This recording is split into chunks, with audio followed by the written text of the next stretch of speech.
Oh yeah, sexy biscuits. Nice. Long was 1975. A YouTuber's on the rise. Reviewing games late at night and sometimes friends. But Long was 1975.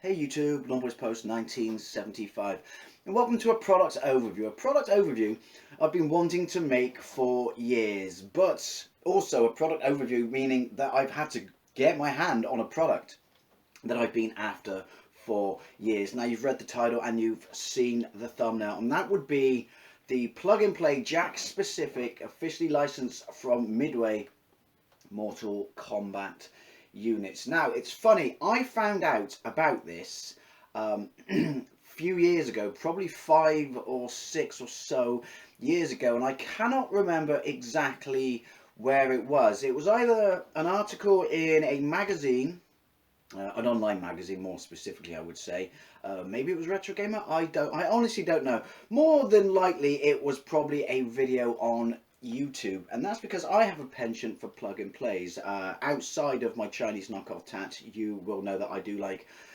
plug and plays, and this is a very interesting unit. Now I'm going to give you a very non-tech sort of history of what it is, because these are the things I kind of knew about you know, those 5 or so years ago that made me extremely interested in it, because it has a very extremely can I say extremely twice that closely together? Screw it, let's go for the third one. It's a charm. Extremely interesting history associated with it, especially for something you would consider just to be cheap knockoff, you know, cash in tat. It has very recently, specifically this year, become a lot more apparent across YouTube channels. In fact, very recently, Modern Vintage Gamer did an absolutely fantastic video on this, which was actually after I purchased this unit. What are the odds? So I would definitely recommend you go and check out that video if you want to know a full, complete and utter history and you know, guff on it, because he does an absolutely fantastic job. But why did I want it? Now, Jack Specific released this in 2003, which you could say was probably the height of plug and play, because I would say, I wasn't even in the country in 2003, but I would say sort of 2003 up to 2006, these things were everywhere. I know I've mentioned it in a previous video when I reviewed that Street Fighter arcade stick plug and play, that I had a plug and play unit from Woolworths that was a mini little Mega Drive with 3 games, Sonic, Ghouls and Ghosts and Street Fighter 2, and it had 2 hardwired mini Mega Drive pads in it, and I absolutely loved it, and I wish I knew where it was. And then I would personally suggest that 2006 onwards was when the proper, I mean, it's always been there and there's always been collectors and stuff, but the proper sort of interest in retro video games, particularly old school consoles, kicked in and probably stole its thunder until I guess the last couple of years when plug and play consoles, you know, sort of the mini consoles specifically, kind of ruled the roost. Now what's interesting about this? Well, basically this was released in 2003. Now you would think, or what I thought, and then obviously when I found out more about it, that it's, which I'm going to tell you now, that this is not a Mega Drive or SNES port. That intrigued me, because you would think it was one or the other, which was the traditional way of doing plug and play units. This is its own port. Like I said, see the video I talked about, will I tell you the name of the person and everything, that was specifically written for this machine. I don't know what processor is in it. I know there's roughly 4 megs of memory, and herein lies the problem. The arcade had 8 megabytes of memory. So rather than port the Mega Drive and or the SNES, not sure why they went that route. I will, you know, show you the pad a little bit in a moment. They decided to write their own one from the ground up, and this is what interested me. It's somewhere in between the home console ports and the arcade. Obviously it's not going to live up to the arcade, you know, perfectly or anything like that, even for a unit, you know, that was what, 10 or so years, pushing 12 years after the arcade machine came out. But it was written for this, and they didn't port those ones. I mean, the SNES did a very good job of looking like the arcade, but it was censored. I'm assuming this is censored. We will find that out when I plug it into the TV. but it was censored, and yeah. The Mega Drive version wasn't censored if you did a code, I believe. I don't know, I get confused between the first Mortal Kombat and the second Mortal Kombat, but it had the god-awful colour palette. I love the Mega Drive, I really do, but the 64 on-screen colours, meaning it was not going to do those sort of digitalised graphics any real justification. Though it's a fair enough port. It's a fair enough port. So yeah, this was written from the ground up, and because of the way the memory works and how they stored the files, as I can understand, and had to compress them and things like that, cuts were made. Cuts were made. Characters are bigger, not massively so, bigger than the home console ports. Obviously nowhere near the size of the arcade, but they are bigger. They do not have shadows. The backgrounds do not have any parallax scrolling, so apparently they appear really quite flat. The music is of a better quality, and the sample speech, I would imagine, from what and also what people say, is certainly of a better quality compared to the Mega Drive. And tricks are employed because it has all the stages of the arcade. Now, people always go on about, you don't like Mortal Kombat, Dave. I'm a Street Fighter guy. I just find Street Fighter a more intuitive, fun and engaging experience, especially with the way the combos and things like that work. But there are people out there who can absolutely master this and swear by it, and I don't doubt it. It's just not for me. But it's one of those games that has an important place in the history of gaming, and especially for me, I was always attracted to the digitized graphics, especially someone who loved Pit Fighter. So I do like Mortal Kombat. I appreciate Mortal Kombat. I just suck at it. So I will show you it, but I am going to be crap at it. So anyway, it's got all the stages. It's got your regular fights, then your endurance, and then Shao Kahn. Now, from what I can tell, because of the way the characters jump in and out on the endurance stage, again, there are videos out there, look at Modern Vintage Gamer, I won't be getting there. There are pauses where the unit has to uncompress or unzip character graphics or stuff like that. But apparently once you get to Shao Kahn, there are no delays whatsoever because of the background it used and the limitations they made to it, like no parallax and stuff like that. And obviously it has a far more limited color palette than the arcade, but apparently a greater color palette than the consoles. I'm not doing this any justice. It was one of those things that was on my wish list. Sean Connery, there you go, reviewing a Mortal Kombat unit wish list of handhelds to own, because, well, not handhelds, plug and plays, because I like plug and play. So basically, the fact that it's a port written from the ground up 12 or so years after the machine came out for a very niche market, to me is mind-blowing, when they just could have ported one of the SNES or the Mega Drives. And also the other thing was, the reason it was written from the ground up was to take advantage of the hardware, that it was only 4 megabytes because they wanted to keep the cost of the unit down, because it was aimed primarily at children and those of us who obviously would have had a retro or nostalgic tinge of affection for this unit. So yeah, it's a very interesting little unit. How it plays remains to be seen, but from what I can tell, all the animation is there, all the voice samples. It's got a full roster. I'm gonna go out on a limb because I have watched videos, but I generally just kind of jumped around for the gameplay because I didn't want to spoil it for me. Other than I can't remember when I watched it all those years ago. So I'm guessing it's going to be censored, because if your primary market of this is at children, even though there's a secondary market for those of us who have nostalgia, you're not, however crude the graphics look now, remember the fuss it caused back in the day, seriously. Is someone pulling a character's spine out on a TV screen in 1991 digitalized goodness is going to turn someone into a killer? Of course it is. Of course it is. Whatever it takes for you to blame people, even back then, to make yourself sleep better in your bed at night, good for you. Anyway, let's have a look at the unit. It's quite chunky. It's actually quite heavy. It's mono. It's wrapped around my leg. It is just your standard AV out, so I'm really not expecting good image quality from this. But it's a thing of its time as well. It's really quite hefty. There is a screw on the back that I have removed because it takes 4 double A's. Now the unit itself has a very aesthetically pleasing design to it, because it's trying to give you the top of the cabinet, which I kind of like, and then you have your on or off there, which does come with a power light, and then you have a pause button there, so you can pause the game. You have the Mortal Kombat sign there, and then you have TV plug and play there, which is interesting because it's actually Jack specific. You would have thought would be the logo there. You have a D-pad, which I can tell you right now, I do not know how it plays. But I can tell you right now is absolutely horrific. It's very floaty in nature, and also it's pretty much a completely flat disc with sort of nowhere to hold your thumb, and because it's not raised as a traditional D-pad, there's just no grip. I can tell you now, I'm guessing, but you know, we'll hold judgment, that is going to be a nightmare. Now this is cool though, because you have the button layout of the arcades, with block being central, and then you have your high and low punch, high and low kick. I do like that. I did play Mortal Kombat. As I said, I'm not massively good at Mortal Kombat. I would prefer Street Fighter, but I do have an affection for it, and I did play it in the arcades. And I never used block. Probably where I always go wrong. I never used block, but you know, I do like the fact that they've done that. You have the actual layout of the arcade cabinet. Now, what's it like to hold? Even before we play it, I can tell you, it's top heavy, not just because of this cabinet top, but because the batteries are actually in said cabinet top. Top heavy, it's not particularly comfortable. These bits here stick into your hands. Basically, it's a pup to hold.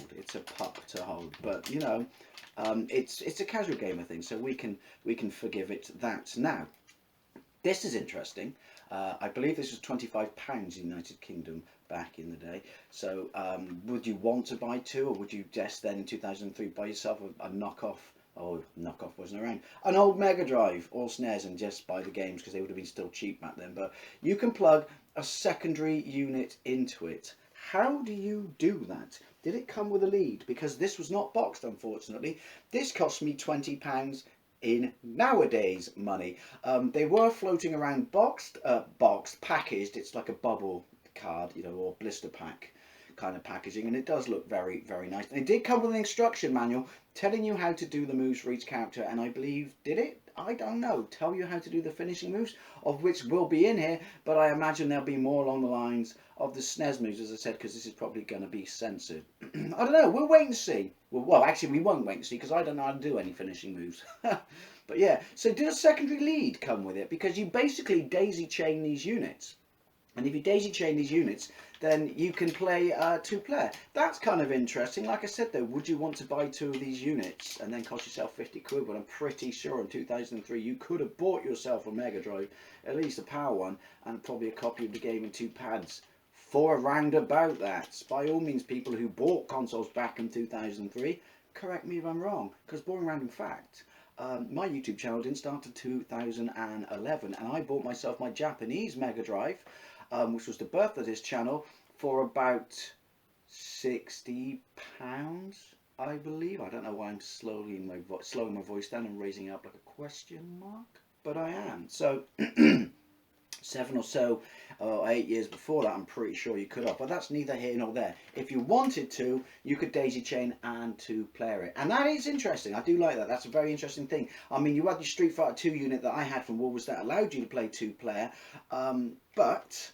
the fact that this was a single pad, you know, maybe again because it's written from the round up, and therefore there weren't, you know, two units to do it out of the box, allowing you to buy an additional control pad to do two-player is really rather quite interesting. Now, this is getting long as hell already, so let's jump into the t'other room, bang it into the TV. It is going to look guff, I can tell you that now, because obviously I'll be playing it on HD TV, even if I am using it through AV connection. So yeah, bang it on the TV, and let's see what it's like, and if it was worth waiting for me to get all these years. And then I'll jump back in here and we'll round up. Right, so power it on, plug and play TV games. I'm guessing that's the brand, and Jack specific is the make. Mortal Kombat 1992, 2004. So it's 2004, not 2003. And Digital Eclipse, I guess that's the company that did the conversion, and the person I talked of who, because I think it was written by one person, correct me if I'm wrong, that's the company he worked for. Midway Mortal Kombat. It's got its own title screen that does not look like the arcade, which is a bit weak, a bit pants, if you will, but I'm guessing once again that's a memory saving sort of restriction that was placed upon it. Sub-Zero. So you've got the actual title cards for the characters, but they aren't animated. I don't think they were animated on the Mega Drive, were they? Can't remember. So, you know, you've got your title cards. Once again, it's obviously all things that are to reduce the amount of memory needed to keep the price down, as I mentioned, on this unit. Free play, no coins needed. Let's watch a quick demo.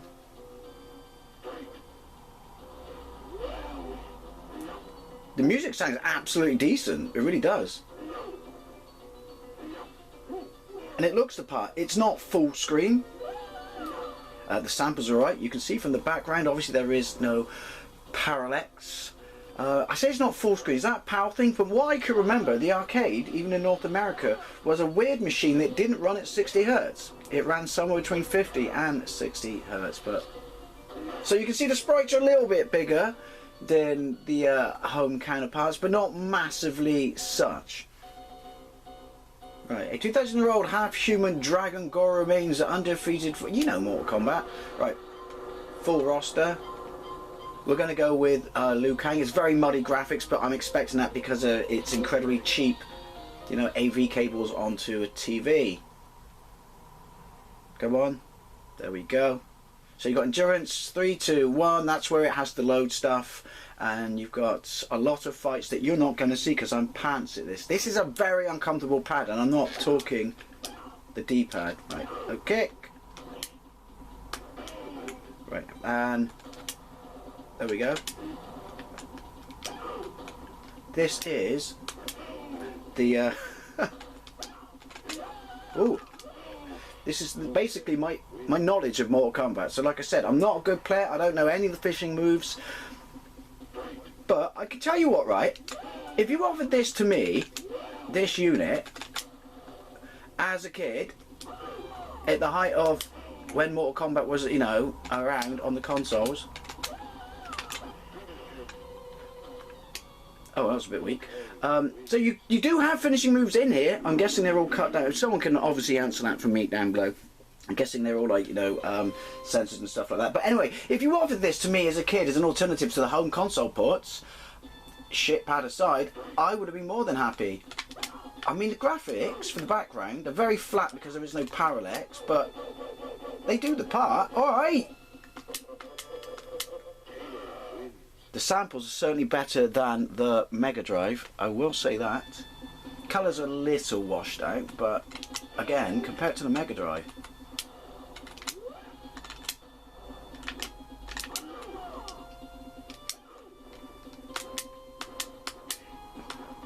It's like Riverdance. When you're timing, when both of you are trying to time your uppercuts. Animation's cool. Do you know what? I do like the sprites. I do like the sprites. And now again, the backgrounds kind of look the part, but I'm not gonna lie, they are incredibly flat.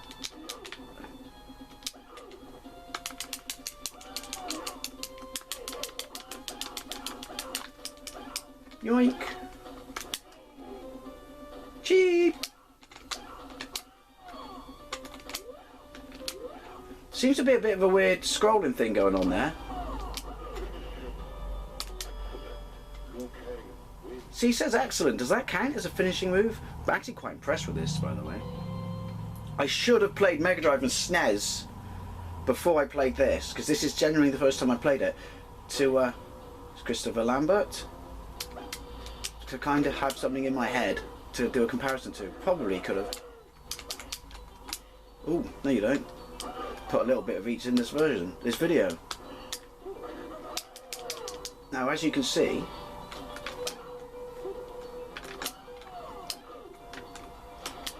I don't use block. I think it's because my brain, this has got nothing to do with me reviewing this console or unit. I think it's because my brain simply cannot accept a fighting game when block is a button.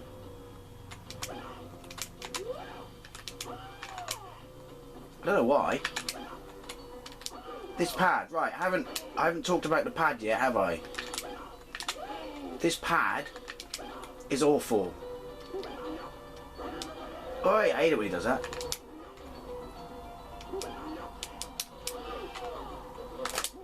No, you don't. Come on, do a finisher move. I'm guessing all your finishing moves are uppercuts then. And also, I don't even know if the pit is in this. Was the pit 2 or 1? I don't know. Are there any stage... we'll have to try another player. Are there any stage fatalities in Mortal Kombat 1? Like I said, my knowledge of Mortal Kombat is pretty weak. It's more of a fascination and nostalgia for the game rather than a genuine enjoyable experience. That sounds harsh, but probably if you're also you know, a nostalgia kind of obsessed retro gamer, that'll make sense. Jean-Claude Van Damme, look up the history. Why do you think his initials are JC? Can I skip that? I can skip that. But yeah, all in all, graphically, like I said, I would have been happy with this. Oh, his flying kick is weird. Oh, all their flying kicks are weird, to be honest.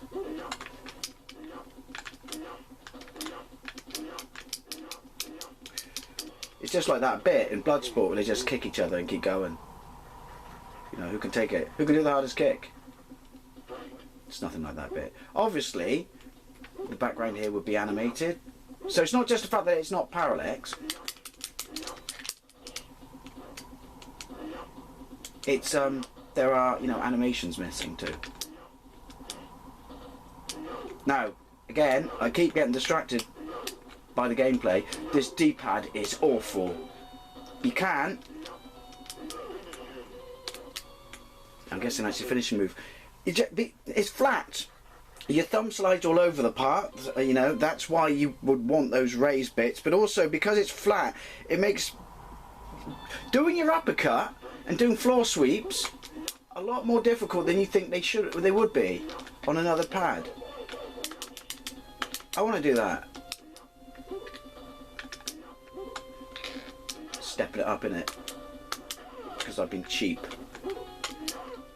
Sorry, Sonia. I'm not. Oh look, I've just noticed because it's got the push start floating above player 2, which is obviously the computer person. Now, the animation, cheap.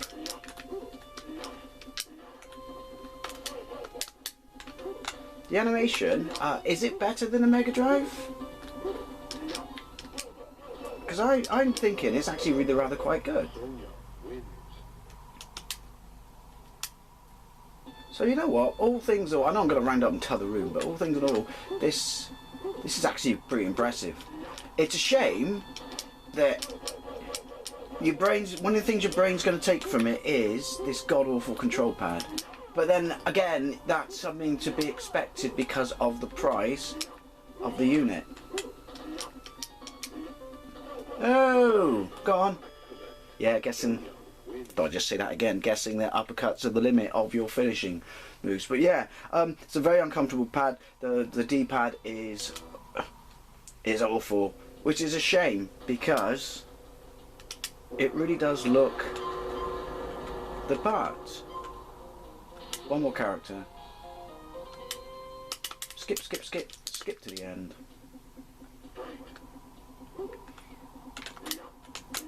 I don't know how you do his move. And again, I know I could have used block. That's not how I play Mortal Kombat.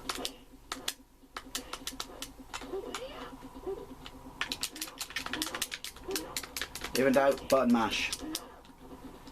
See, you can get away with button mashing in Street Fighter and Tekken and shit. You can't in this.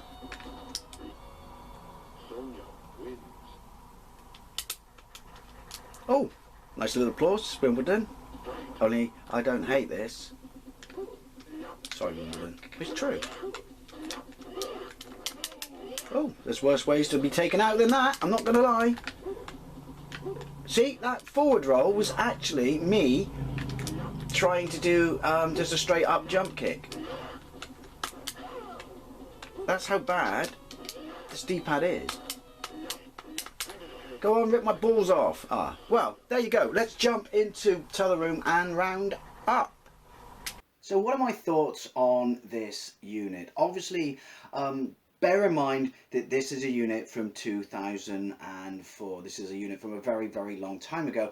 It was also made to a very specific, cheap price point. Hence the interesting story of this being a port in itself. So that aside, playing it, obviously, the image is very, very, very muddy. It's not a fantastic TV image. We were expecting that. It would probably look a lot better on a CRT, and the way a capture hasn't done it any favors. But you're not, you know, you're not getting a looker out of these things randomly, though. It does have a lovely, lovely long lead, which even for back then, that's a doozy, because lots of people forget that shit these days. So yeah, the image quality is not fantastic. As for the unit itself, it looks really rather nice. It invokes a lot of nostalgia towards the brand, particularly with the badge and top of the unit looking like the top of the arcade cabinet, but it is not comfortable to hold. This is more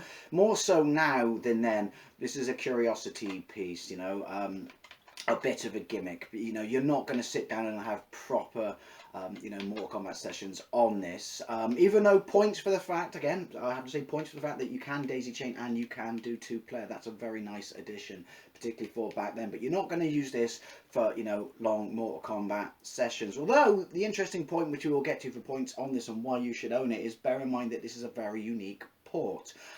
Yeah, it's very uncomfortable. These bits here really do not sit well in the hands. The D-pad is flat, it's unresponsive, your thumb slips around it. Maybe I've got weak thumbs, but yeah, and getting it into specific positions feels really kind of awkward, like trying to jump up, and I'm doing rolls through the air, trying to do a duck and do a punch and stuff like that, or do a floor sweep. I'm doing fireballs. It's not a good joypad. But again, bear in mind the cost of the units. The buttons themselves, while they don't sound it, they're really rather nice for a cheap unit. They're responsive enough. Obviously, I didn't use that one enough to know how well that button works, but yeah, so it is what it is. It's built to a price. It's uncomfortable in the hands. Its D-pad is unresponsive. The buttons perform really rather quite well. It's top heavy when you got the batteries in. The image is a bit muddy. The sound samples for the voices are actually really quite good, from comparing my knowledge of them to the Mega Drive, and the music itself was really,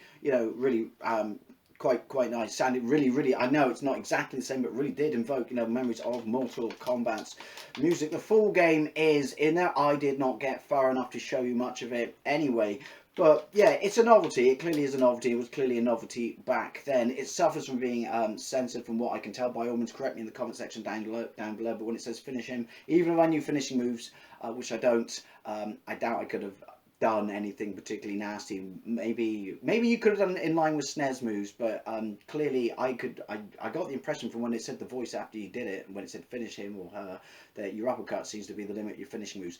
Again, I could be wrong. And obviously there's no blood.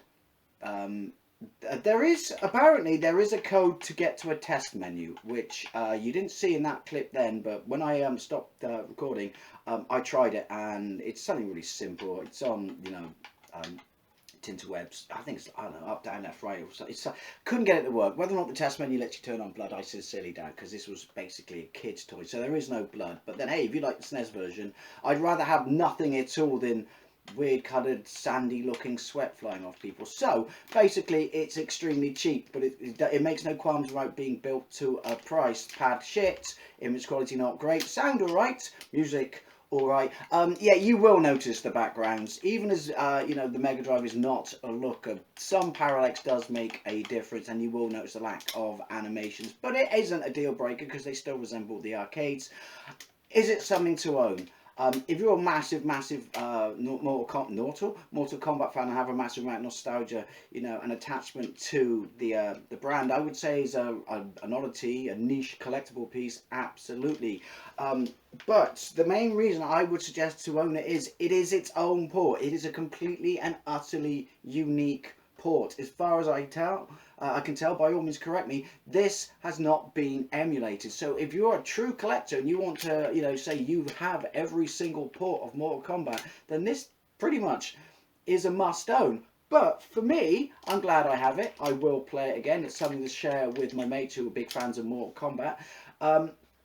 Yeah, it's the story behind it that makes it interesting. The fact that it is that long after the original arcade game came out, that long after it was ported to a whole, number of systems, you know, before people just left it to MAME and emulation and stuff like that. Someone sat down and wrote a new port of Mortal Kombat, essentially for a new generation of Mortal Kombat players.